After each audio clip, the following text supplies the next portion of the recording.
নদী।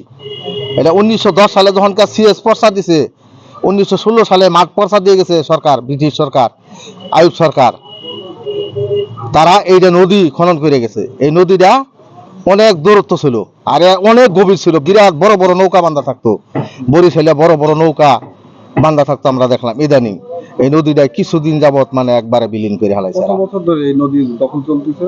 এই দখল চলতেছে মনে করেন যে সংগ্রামের পরের থেকেই চলছে। হ্যাঁ, এইভাবে দখলবাজিরা সব দখল করে সব। যে আস্ত একটা নদী যে গায়েব হয়ে গেল, এটা এলাকার মানুষ কি এতদিন জানতো না? জানতো, জানলে কারা এটা প্রতিবাদ করে? না, না, এই নদী নিয়ে কারা প্রতিবাদ করে? মনে করে করেন না। আপনার স্বার্থ, নামনে কইরা নিছুন। প্রতিবাদ করার মতো কেউ নাই। এই যে নদী ছিল তার কোনো ডকুমেন্ট আছে? হ্যাঁ, আমার কাছে এই যে নকশা আছে, এই যে নদী, যে এটা আইমান যে একটা নদী, এটা একটা সব আছে নকশা তো, আছে। আমরা তো এটা মিথ্যা বলতাছি নাকি?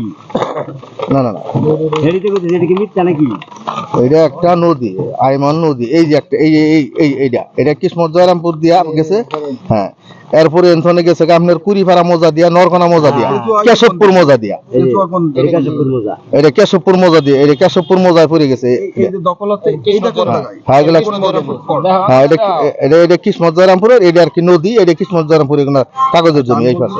কেশবপুর পড়ছে এটা। হ্যাঁ, এটা পড়ছে কেশবপুর। এটা কেশবপুর এটা কেশবপুর এই যে পড়ছে। কেশবপুর। কেশবপুর এই যে কেশবপুর। হ্যাঁ, জি জি। কেশবপুরের মধ্যে তার মানে এটা মালিকানা হওয়ার কোনো সুযোগ নেই। না, আইমান নদী হন মালিকানা কইরা নিলে